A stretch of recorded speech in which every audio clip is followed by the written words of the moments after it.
Do your best. Let's go. Lions on 3. 1, 2, 3. Lions.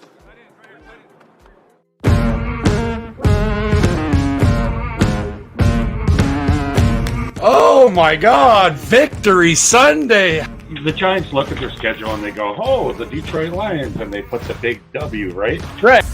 It's folks. It's everybody that is on the screen right now that is what makes this special, because this organization has been so bad for so long. Yet here we all are on a Sunday night at 7 o'clock, chopping it up about this football team, because winning 3 in a row and getting this done for the first time since 2017, and like Mark said, having some momentum for this fan base. When we played against the Patriots one game on Thanksgiving, I had a pretty good game too, and it was just the atmosphere is just different. It's just there is just everybody's ready. You get a chance to wear the throwback uniforms.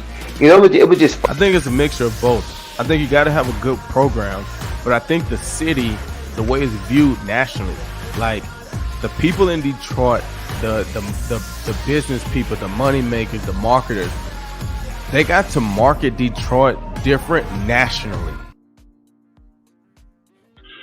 And welcome to the Detroit Lions News Show. We have Curtis Steele, the real deal. We also have John Maakaron with All Lions. Detroit Lions Lowdown, Sports Illustrated, baby. What is going on, fellas? Congratulations. We did it.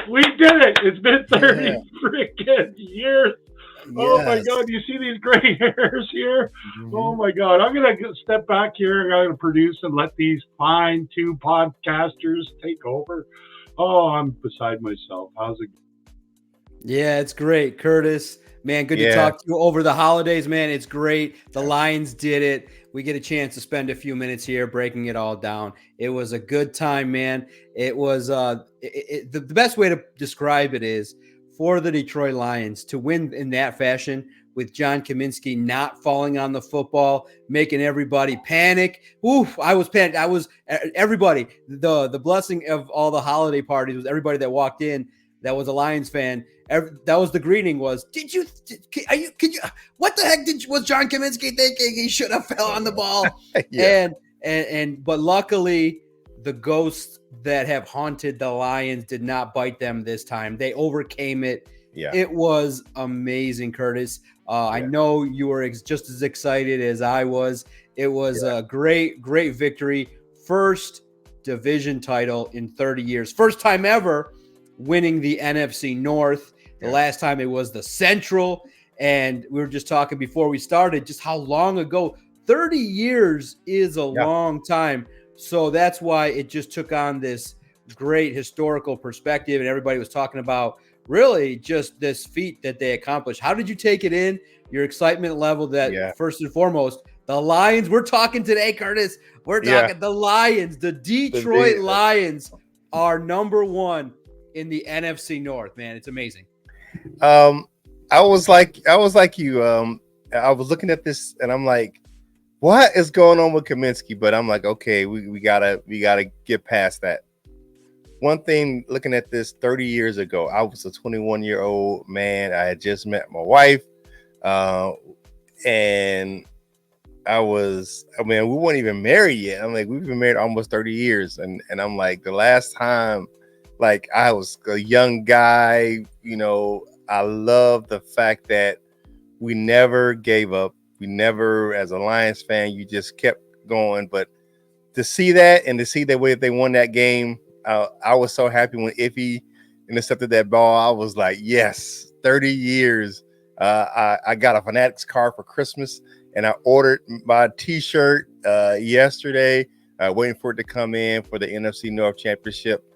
I'm just so happy and elated. The job's not done, but to see that first milestone met, what is that goal of the season? The first thing they wanted to do was win the division. Just thinking back 3 years ago, the Lions were 3-13-1, and now they're 11-4, and the NFC North champion. It is awesome. It is awesome.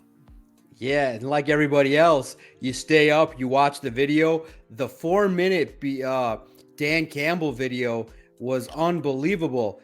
to see him, what he said to the team day one, to build your legacy, was just amazing. All the videos, all the celebration that you got to see with the team. Look, all week they were really subdued talking about it. Yeah, they indicated that they wanted to win the division, but they took a business-like approach. And then you saw Isaiah Buggs, Amon-Ra St. Brown, Aiden Hutchinson dancing.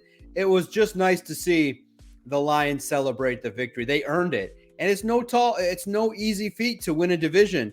And I just think that what we can be proud of, everybody, Darcy, you, Curtis, all Lions fans, is so many times we've had expectations for the Lions. And so many times we've been let down. So close. You remember, I think that kind of kicked off the Stafford debate when all they needed to do was win 1 of 3 games.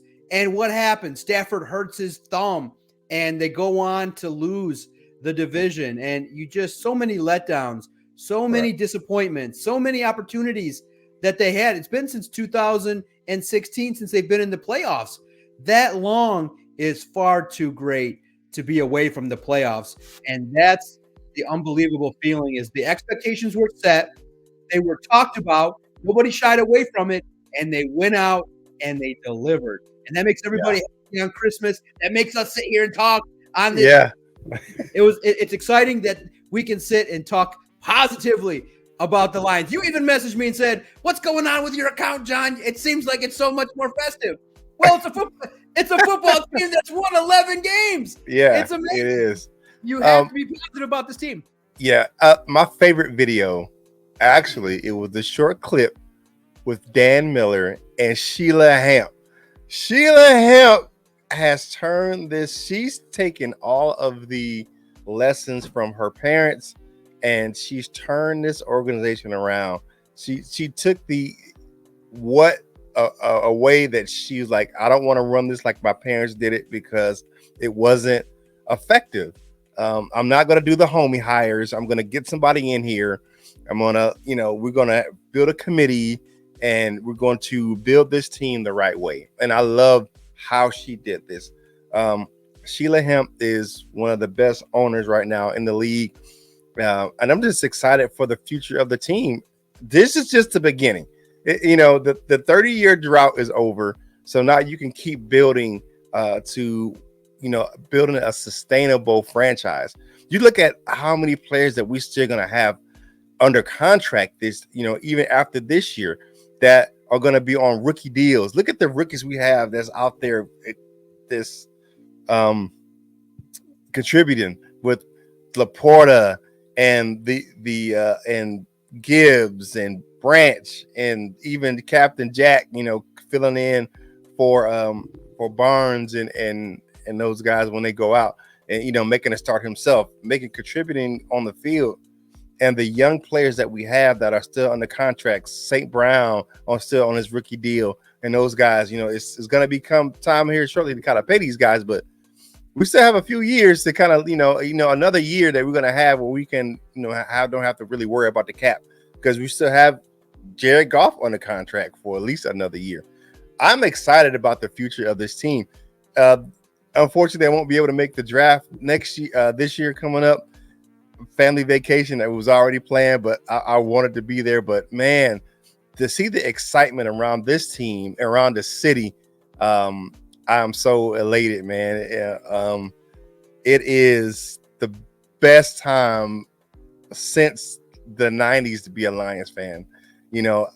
I was there I was watching Barry in the Silver Dome. I was a young man, and I was, shout out to my guy Herman Moore over at Lions Nation Unite. He was one of my favorite, receivers back then because he reminded me he was a faster Harold Carmichael type of guy. You remember that back at the Eagles back in the day, and just to have that excitement come again, man. And the Lions can beat you so many ways. I'm so excited about this. I'm not scared of any team in the playoffs right now because the Lions offense is ridiculous, and getting back a player like CJ Gardner-Johnson, he can fix that communication in the back of in the defensive backfield. because I think that's the biggest issue right now for me is the communication. We're playing good defense, but if you could get somebody who can put people in the right positions, you're gonna have that 3 safety look with Iffy and CJ and Kirby. I'm talking so loud, but I'm just so excited about what's going on with the future of this team, man. Absolutely. Shout out to the chat. Scott Smith, Big T, Neil, Dwayne, message. Make sure you get your thoughts across. We'll read them. We see them all. Scott gets in. I have been waiting for this since I was born. February 1st, 1958. Holy S! Man, Scott, listen, they paid it off. And I think that's what makes it, even though it was a long wait, it makes it that much more rewarding when you recognize just how difficult the Lions have made it being a fan and a supporter. Look, covering the team was wild. When you first go there, it was always talking about next year and building and moral victories and the draft and things like that. To be able to talk about playoff seeding, looking at what scenarios it will take the Lions to move up to 2 or 1 has been unbelievable. Big T writes, my expectations was 12-5, and Lions made me proud so far. And that's what it's been about. The Lions have really created a lot of memories, and it started in Kansas City with all the fans going. They've become a story. The support that this football team garnered, even in lean years, you had passionate fans that really supported this football team. And you look at it, and to be able to invest in Dan Campbell, and look, he made everybody eat his words from day one. He said, we're going to set the tone, and we're going to be aggressive.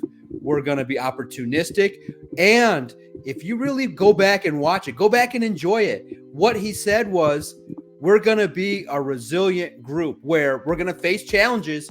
But the tone that he set is when we face challenges, we're not going to lick our wounds and just go away. We're going to fight back. And Curt, this year, they have not lost back-to-back games all year.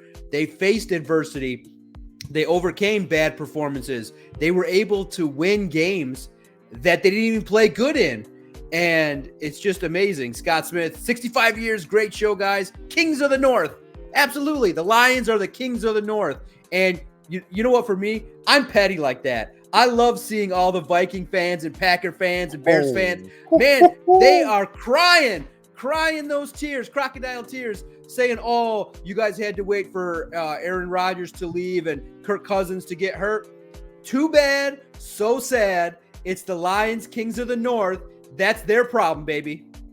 Yeah, you hear these guys, these people on Twitter, and I'm like, shut up. I'm like, let us have our, my thing is, let us have our moment. If you're looking at what we're doing, what the Lions are doing right now, I'm like, it doesn't matter, because the years that we were lean and we had people hurt, it was no excuse. They're just the Lions.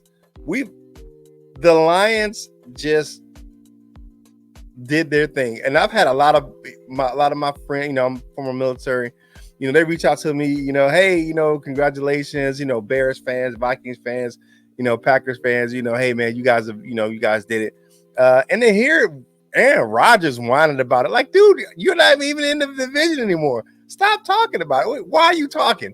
You doing this, so you need to be doing this. Because we are the kings of the North. It is so exciting. But it's like I said, it's not over. You look at I love what Dan Campbell said. Like, okay, we now our biggest opponent right now is complacency. You know what I'm saying? Not being able to move on from what we have accomplished so far, because you got to keep moving on. If you want to, be a champion, a continued champion, you have to be able to, win a Super Bowl. Okay, you got the first thing done. Now you have to move on to the next opponent, because the season's not over. And we were talking, and I am not afraid of the Dallas Cowboys. We have their rushing defense is terrible, and our rushing attack is outstanding. You look at peanut butter and jelly and what they're doing this year. We're gonna have, and I have no qualms about saying this, we're gonna have 2 1,000-yard rushers on the same team this year. And that's something that I can't remember the last time the Lions did that. Hell, it took us forever to get just one 1,000-yard rusher. But you look at this team and how it's constructed and how they can attack. You look at the blueprint that Miami and Buffalo gave out the last couple of weeks. The Lions can go into Dallas and ruin Jimmy Johnson's Ring of Honor day, just like we ruined the Super Bowl ring day, banner day in Kansas City. We can do that. The Lions, and people could. I'm not understanding the disrespect by the way, the big margin of how the Lions are underdogs, 6.5 points by some sports books, because the Cowboys are undefeated at home. The Lions are undefeated in primetime, and this is a primetime game. And they put on the Lions, when the lights have been the brightest, have shown up the best. So I'm looking at this game. I'm like, man, Dallas is, and I think the Lions will go in and beat Dallas. I just think they will. I think it'll be a close game, but I think the Lions. But even the last year, it was 24-6. The Lions were competing until that fumble by Jamal Williams down at the goal line. That was a very close game, and that's when the game kind of fell apart. And I just don't see that happening this year. I think you had St. Brown didn't play in that game. J-Mo didn't play in that game. A lot of different. This is a different Lions team than they played last year, and they're gonna go in, and the lights are brightest. They're gonna go in and show what they're made of, and Dan Campbell's gonna have this team ready to go. Yeah, absolutely. Dubs gives the Lions respect. Definitely talking about a football team that's resilient and making the city proud with the accomplishments that they've had. Nobody's terrified of Dallas, especially when the playoffs start. You want Dallas in the wild card round, in his opinion. Yeah, absolutely. And Curt, you're absolutely right. I think that people definitely understand that the Lions play well in prime time Saturday night, this Saturday, 8:15. They're going to go out there and, like I've been talking about all week at All Lions and on social media, the Lions still have stuff to play for. They can technically still be the number 1 seed. They can still fight for it. And they have to kind of get help from the 49ers. They need the 49ers to lose one of their remaining 2 games, and the Lions have to win. You look at it, if the Lions win against Dallas and the Vikings, no matter what happens, they're the number 2 seed. That could mean not only 1, but 2 home playoff games. It's exciting that big goals are ahead of them. We haven't even talked about it yet. Ford Field. Finally, a celebration of the Lions is going to take place at Ford Field in mid-January. It's going to be the weekend of the 13th through the 15th. We don't know yet. We're going to talk about it, me and you. The team out there out west that maybe is putting some fear in people's hearts. Stay tuned. Me and Curt are going to talk about it. We're going to see where he stands in regards to an old friend, maybe terrorizing the fan base. But this week, I think that Dan Campbell set the tone right away. He said, no complacency. We got to turn the page. Yeah, we celebrate for a night, celebrate on Christmas, turn the page, because if you don't play at a high level against Dallas, they'll embarrass you.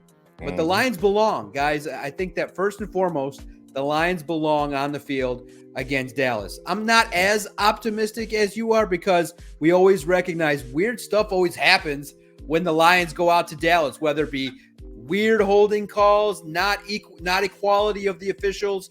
You realize last year, one of the first times that we got to see the Lions have to deal with the new concussion rule happened with Amon-Ra St. Brown, who didn't get to finish the game. So weird things tend to happen in Dallas, and I just hope that the Lions can showcase everything that they got. Offensively, I think it's going to be really incumbent upon the Lions to score touchdowns. And you know what? Here's the kind of thing that hasn't really happened too much. Explosive deep plays, 1-play, 2-play drives where you get Jameson Williams and get a quick score. The Lions had, against the Vikings, they were methodical. They went up and down the field and took a lot of time. Definitely was advantageous because they scored a lot of points. But against Dallas, you might need some quick strikes to keep up, because, man, when Dallas gets rolling at home, they're just a different animal. They play exceptionally well. You got obviously the main guy in CeeDee Lamb and Dak Prescott. You realize their rushing attack is stout. You got to make sure you limit the explosive plays early. Dallas has got a lot of weapons, and Dak Prescott is playing well. He's playing at a very high level, especially on third down. Yeah. I'm not saying it's going to be easy. By no means, I'm not going to say it's going to be easy to go into Dallas and win. I can believe that the Lions can do it. You're going to have to play a clean game. You're going to have to play pretty much mistake-free football, no turnovers, and you're going to have to watch the penalties because Dallas is an opportunistic team, definitely. You're going to have to take care of the ball, no turnovers. Bland will make you pay. He will make Jared Goff. He's been making quarterbacks pay all season, with all of the pick sixes that this young guy has. And you look at that, they haven't really, they have missed digs some. I can't say that they haven't, but this guy's came in and stepped up and made it seem where, okay, yeah, it's not as as bad as it seems, but Dallas is right there. They're on the cusp of winning their division, and they have things to play for. So they're going to be a hungry team coming into Saturday night. But the Lions aren't a pushover. I think that's my biggest thing, and I don't think the Lions are afraid of the Cowboys. My neighbor's a Cowboy fan. All of my family are Cowboys fans, and I would love to stick that in their face if we can come out of the game with a victory on Saturday night. It is one of those things, man, where I think that this is a year of breaking streaks, and I think that the Lions can break the streak of not winning in Dallas. I think this is the year that we can do that.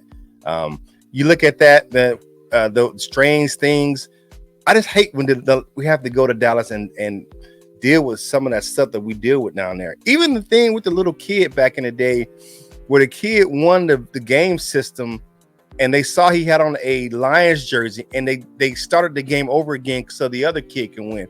That kid was like 9 years old, and he had on a Stafford jersey because Stafford's his favorite player because he's from the Dallas area. I'm like, what kind of crap is that, man? Like, give the kid the game system. Of course, the Lions paid for him, the little kid, to get a game system because Stafford was his favorite player. But it's just stuff like that. Like you were saying, like the picked up flags and the Dez Bryant taking off his helmet and being on the field and not getting called. It's always something in Dallas when it comes to the Lions. Yeah, no doubt about it. Look at that. Tommy Craig gets in. Love Curt Steele. We got a fan of Curt Steele here in the chat. Appreciate it. Oh, man. You got the podcast in here as well. What up? Definitely looking at the Dallas game. We owe Dallas anyway from that playoff loss when Sue was on the team. What up, Doe fellas? It's good. Message. We love checking in every time and seeing what you guys think. Dwayne gets in. We don't need to be afraid of no team at all because of what we want to win and have to, plus I can't understand what that is exactly. When you look at the Lions, I'm very impressed with the way in which week by week the Detroit Lions have been able to kind of rebound from big victories and difficult challenges that they faced when they've had ups and downs. And you now go up against a Dallas team that's got momentum. They're going to be motivated. Look, I looked at it as whether they win or lose, it's an opportunity. It's a measuring stick. I want to see how this Lions team handles adversity, handles success, because once you have an opportunity to be able to go out there and play the best teams, once the Lions potentially win one playoff game, that doesn't end the season. You got to go out there and do it again. If you're not getting the number one seed, you got to go out there and win 3 games, potentially before the biggest game of your life. So this Dallas game, I think, is a perfect opportunity right now at this point in the schedule. It's a perfect opportunity to see what they're about, because Dallas is a solid football team that's always had success against the Lions. But Curt, how concerned are you about the one guy, the game changer on the Cowboys, number 11, Micah Parsons? He's going to be looking to embarrass the Lions. Over 10 sacks, I believe. I think he's a player that can really disrupt a lot of things. A big challenge for Taylor Decker and for Penei Sewell. They'll be up for it. But Micah Parsons is a rare breed of really speed, tenaciousness, size, definitely agile, can do what he's got to do, lined up all over the place. He can wreak havoc on the Lions. And that's the number one thing that disrupts Jared Goff is some pressure and having to deal with a guy like Micah Parsons. Going to be interesting to see. I can't wait to see that matchup. Yeah, you run the ball at that guy. That's one thing. Teams have proven like you run the ball at him. Not saying that he can't, he's not a sure tackler, but he's a better pass rusher than he is a run stuffer. Parsons he's a game wrecker. And I think that, like you said, Taylor Decker and Penei Sewell will be up to the challenge. Our offensive line, if we get in there and we have them all healthy, it's going to be, he's going to have trouble because you just can't run it into our backfield. You look at Danielle Hunter, didn't have a great game against the Lions because of the offensive line. If that offensive line is intact, we can kind of curb Parsons a little bit. It's funny that he hates the Lions, but he calls himself a Lion. I don't get that. He was an Italy Lion. Oh, what up, Raw Podcasting? So I forgot to say that. Yeah, I just think that if you game plan it right, I think you can neutralize Micah Parsons because he's one of the best in the league at rushing the passer, and you're gonna definitely have the game plan for him. But I think that Ben Johnson and I think, and I've said this before, and I don't know if you guys have heard me say this. I think the most pivotal or vital coach that Dan Campbell kept when he took over as the head coach was the offensive line coach, Hank Fraley. He has this offensive line. You look at all the combinations that we've had all year, but when the offensive line, the starters are intact, we're undefeated. Absolutely. Checking in with the chat. Barry gets in. Bills expose them by running the ball. Definitely the Raw Podcast. It's tough to win in Dallas, but we can beat them. We have a good team. We need to put pressure on Dak with Iffy blitzing again. And it brings up a great point for the week in regards to the Lions. Man, what a find in Ifeatu Melifonwu at safety. And this is another reason that like Curt said earlier in the show, the Lions are not a flash in the pan. What the Lions are doing is the way you sustain success, which is draft and develop. Look, Ifeatu Melifonwu 3 years in, battled some injuries. They don't give up on him. They obviously have him play cornerback, then now move him to safety. And oh my goodness, you see the speed that he comes in against the run, the pressure that he can get against opposing quarterbacks, the speed that he's got. He makes the game-winning interception. I'm curious, when you look at it, because here's the thing. Obviously now, Aaron Glenn has got to be really happy. His guy, CD Deuce, CJ Gardner-Johnson, Deuce, whatever you want to call him, he's okay with. You look at this talented player. He comes back now. It gives you options. And many in the chat, many of the people around Allen Park, it's the debate. What do you do with CD Deuce when he comes back? Do you move Iffy to the cornerback spot and kind of see if you can upgrade there? Because the Vikings did pick on Vildor and Khalil Dorsey a little bit. You need a little bit of an upgrade opposite of Cam Sutton. I wrote about it at All Lions, exploring options. For those in the know a little bit that watch film, dime packages allow you to have 6 defensive backs out there with 1 linebacker. So in clear passing situations, Aaron Glenn probably is going to deploy a lot more defensive backs. You realize that he's got options. What we talk about, there's no clear one thing where, okay, if CD's out there, that eliminates Iffy or Kirby. But I think that when CD comes back, you ease him in the first game, maybe against Dallas.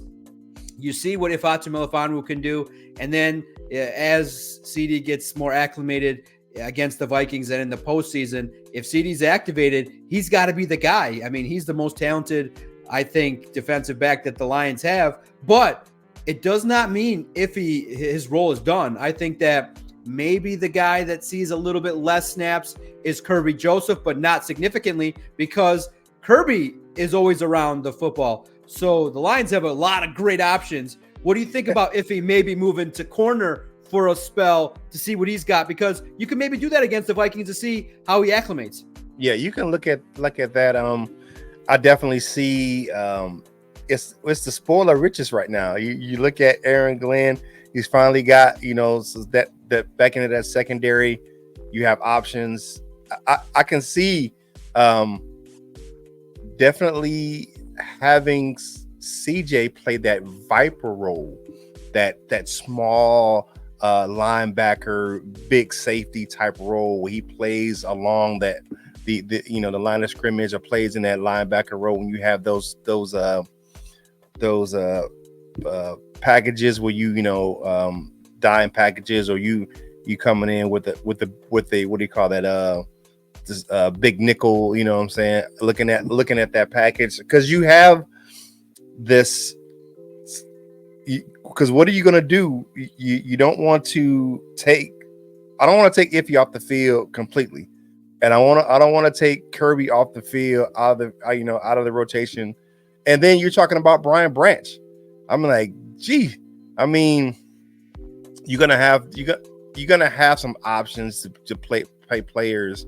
I think maybe I'd agree with you. Maybe you slide Iffy out there just to kind of see because if he can switch roles back. But I like him at safety. I like his size. I like his speed. I like his tenacious just effort at safety. And it's just fit this team where you got him healthy.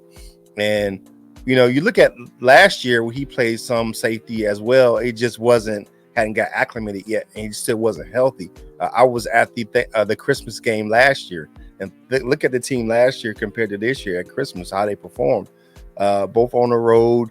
And I watched Iffy, and I watched him struggle a little bit. I watched our corner struggle down here in Carolina. So, but I think that you cannot keep CJ Gardner-Johnson off the field. I agree. He is our most talented defensive back. And we're going to get some nastiness back on the side of our defense when he comes back. He's aggressive. He's a talker. And I like what he brings to the defense as far as the mentality of what the defense is. He won't be bringing back the masks. He said, I think they're cursed, but he's an aggressive player, and he's going to bring a nasty mentality back to the defense. Yeah, absolutely. It's been interesting. The Lions' success has kept most of the beat writers and those covering the team from talking about the draft. But clearly, the Raw podcast knows one of the clear needs is a number one significant contributor, a true number one cornerback. And he says, I want to draft 6'3" Kyrie Jackson from Oregon. Dude is nice. Or Nate Wiggins from Clemson. Or Cam Hart from Notre Dame.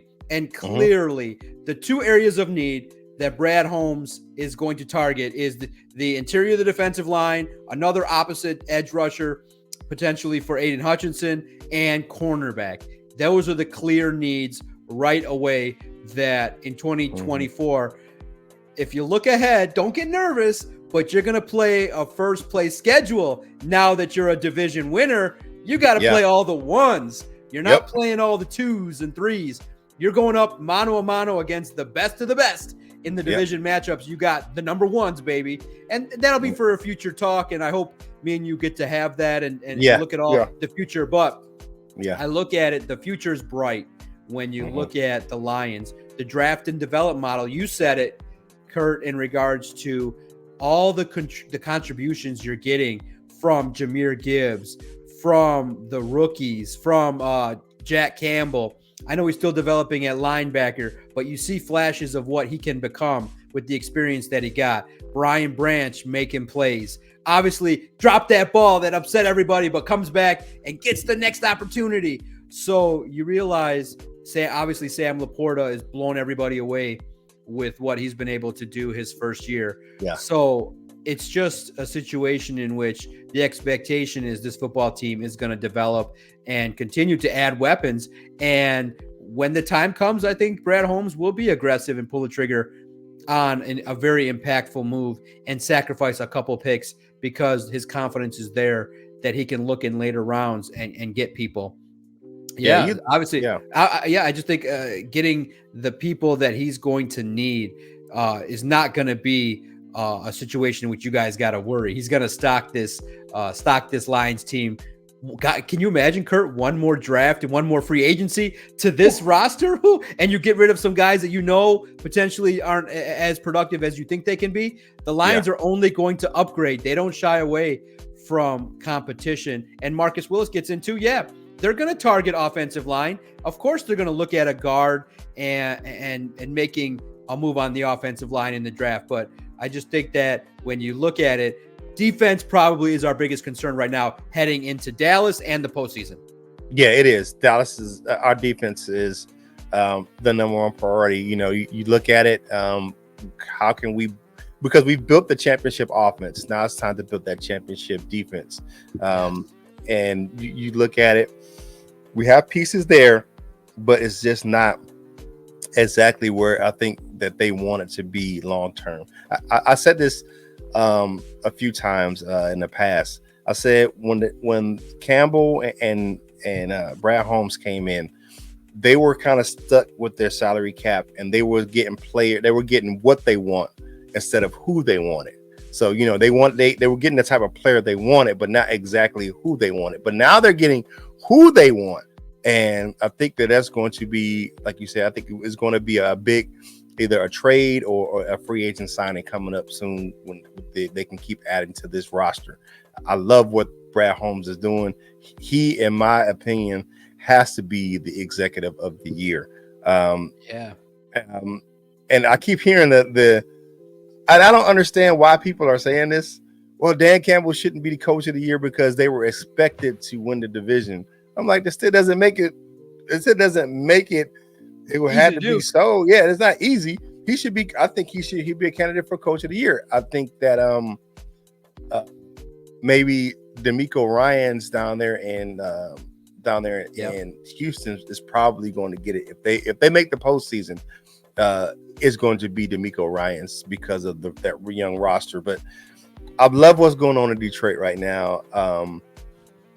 And we were talking earlier. And to get all of this contributions from such a young roster, where they're not afraid to play these young roster. I was looking at, and you said this earlier about we're not looking at the draft right now. And at this time last year, last year, I'm looking all draft. I'm looking at what's going on with the Lions uniforms, or something, it's always some kind of other topic, and we're not looking at the playoffs. But now the success of the team, we have to put that other stuff on the back burner for now, because we still are going to have content with the team currently playing. They're going to be playing in the postseason. I love what's going on with this roster, with the team.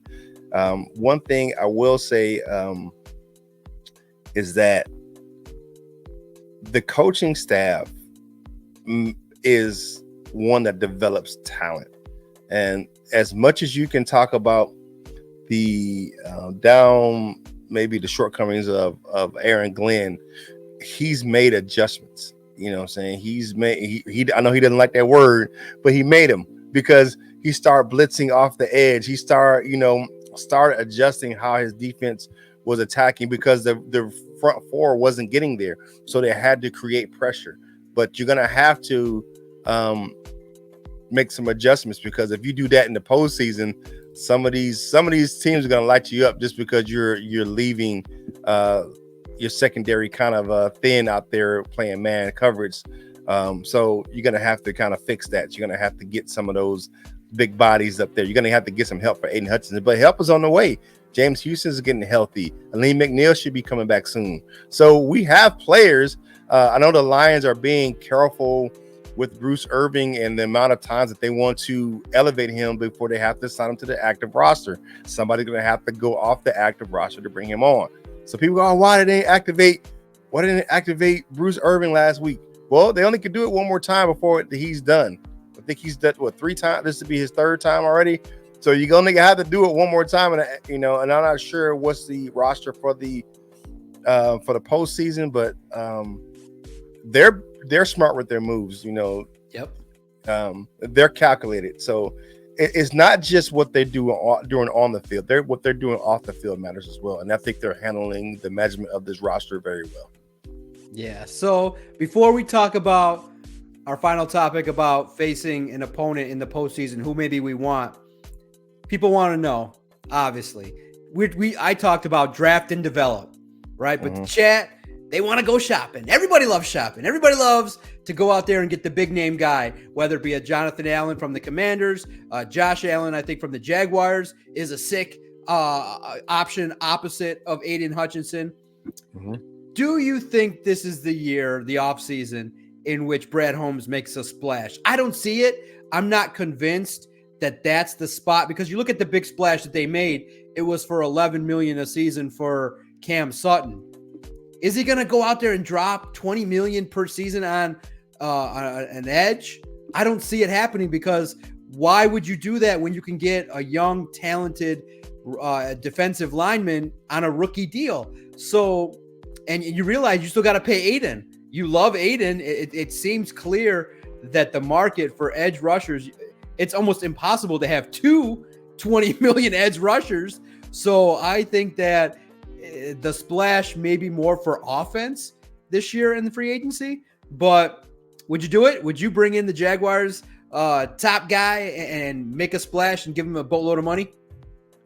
I don't see it happening either. I think that they're going to keep building through the draft, keep building and developing, and they'll get a splash, that big splash defensive end coming in the draft. I just believe that they're going to focus on the defense this year, especially in the draft. I don't see why people don't think that Brad Holmes drafts defense, because he does.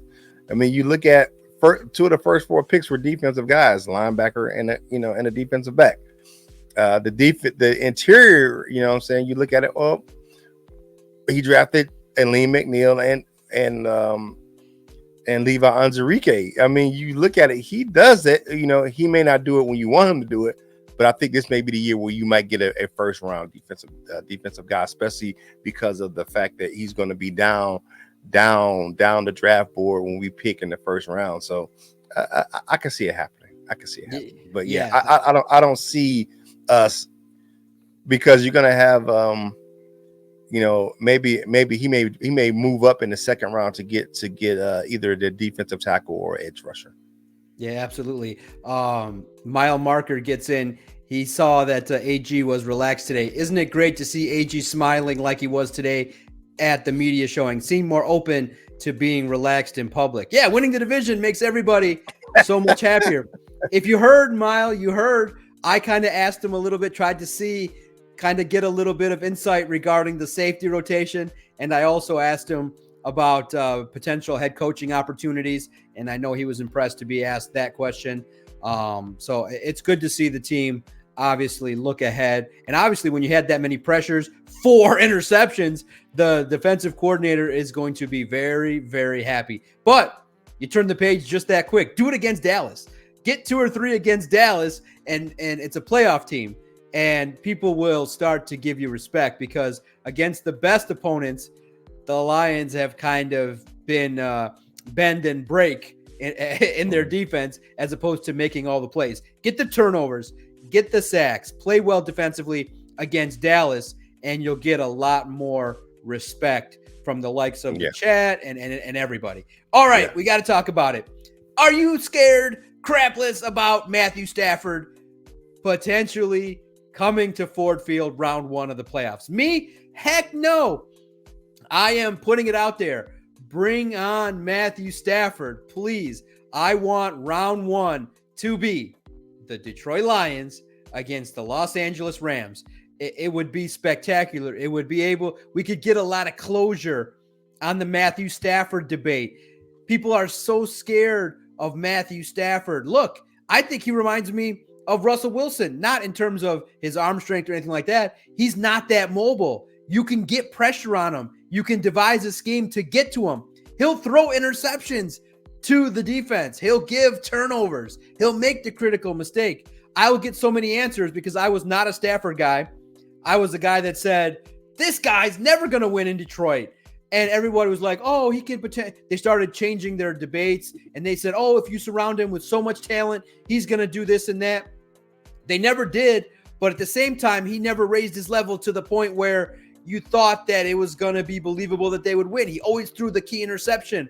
And for whatever reason, obviously a change of scenery just worked out for him. The Rams-Lions connection, so many stories. Brad Holmes coming from the Rams, the Jared Goff trade, going up against the coach that shipped him off to Big Bad Detroit to waste away only to rise up again. So many good stories, and I think it would be an amazing, amazing game. Rams got Nakua, who's coming along. You obviously got to worry about Cooper Kupp, Stafford, who knows everything about, obviously, Ford Field. They're playing well. They're on a streak. But I think the Lions defense can do a lot of things. And I think that when you look at the Rams defense, they're not world beaters. They can get got. And I think that the Lions should not be scared of anybody. I mean, maybe Seattle, because they have your number. I know Lions fans want the easiest path. They don't want to face the Seahawks because for whatever reason, obviously, you know, Pete Carroll just knows to dial up what he needs to against the Lions. I want to see the Rams all day. So many stories. Best chance to win. I would love it. I think the fans would obviously gravitate and be invested in seeing Matthew Stafford, but I think the Lions would get a nice opportunity to advance if they played the Rams. Yeah, I'm not scared of the Rams. Not scared of the Rams at all. I love Matthew Stafford. That was my guy. I was a Stafford guy. I got so many 9 jerseys. It's ridiculous. You know what I'm saying? Like I had to get rid of some of my closet. However, when he left, he left. You know, did I root for him in the Super Bowl? Yeah, because I wanted to see the guy succeed. However, my quarterback's Jared Goff. He wears number 16. He does the number 9 in Detroit is Jameson Williams. So if you look at what Detroit can do, Detroit can definitely attack the Rams defense. They have so many multiple weapons that they can attack. Between the run game and the pass game and Laporta and St. Brown and Jameson Williams. And, you know, you look at it, Reynolds, and I love all the storylines because look at all the Rams connections on the Lions with Reynolds and Goff and Holmes and Agnew, all those connections on the Lions. And I just think it gives Jared Goff that he can give them the proverbial middle finger and come in and he can go ahead and get that victory against the Rams. I think because their defense is successful. They're young and they're talented, but they're successful. They make mistakes. They, you know, like I said, they're not world beaters. And I think that putting as much pressure on Stafford as you can, he will definitely throw you a pick or two because he trusts his arms sometimes too. He trusts his arms too much sometimes. You know, he wants to make those tight window throws, and then sometimes that gets him in trouble. I like the way the Rams are playing. You know, they have a good rushing attack. I think it's it'll be a lot of strength on strength with the Rams play the Lions in Detroit.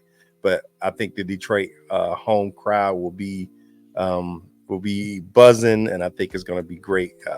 And think about this: we haven't even talked about how, you know, when the Lions play the Vikings on the last game of the season, what that's going to be like, because it's going to be the first time that the Lions are the NFC North champions will be in Ford Field.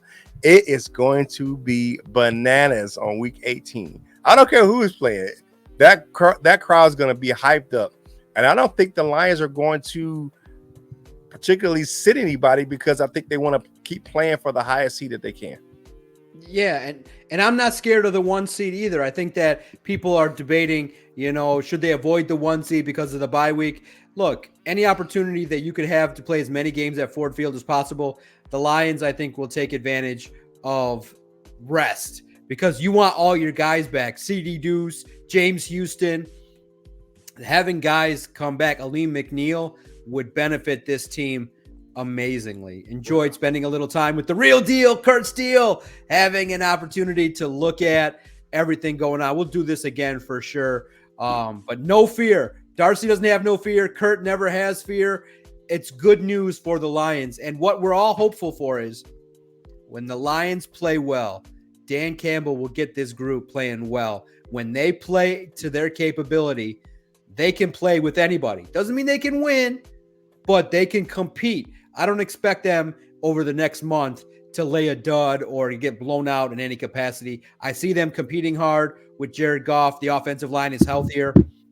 I think this football team is meeting the expectation of their coach, playing well in December, and it's going to bode well whether you have one playoff game or two. I think the biggest goal, I think, now is win the playoff game, shed that crazy moniker of one playoff win since 91. Get that playoff win, and let's see how the Lions potentially stack up on the road against Philly. That would bring things full circle to go on the road and to shut up Philly fan. I would love to see that. If it happens, if you know they're going to win, I'd love to see it in Philly. All those tears, the anger, the manner in which you could go punch them in the mouth. I think it would be great because also too, you remember that ominous Lomas guarantee that happened way back in the day. You wrap that up, you end it, and then you go to San Francisco. Oh man, I'm putting out dream scenarios. But Curt, I enjoyed the time. Yeah, definitely, Doc. Appreciate it. Definitely. You guys did a wonderful job. Listen, programming note: we have John Maakaron on coming next week. We also have Matt Derry and Jim Brandstatter after the Michigan Wolverines beat those Alabama Crimson Tide. Stay tuned next Wednesday. Hopefully, Curt, will you come back on with Jim? I will try to make plans to do that. You talk to your wife. Yeah. Every time you message me, I got to talk to my wife. So we're going to thank you guys. This is awesome. Congratulations on the division. It's been a long time coming. Love you guys. Let's go, baby. It's hard to produce and do this thing at the same time, but here we go. Fast, let's go. Lions on 3. 1, 2, 3. Lions.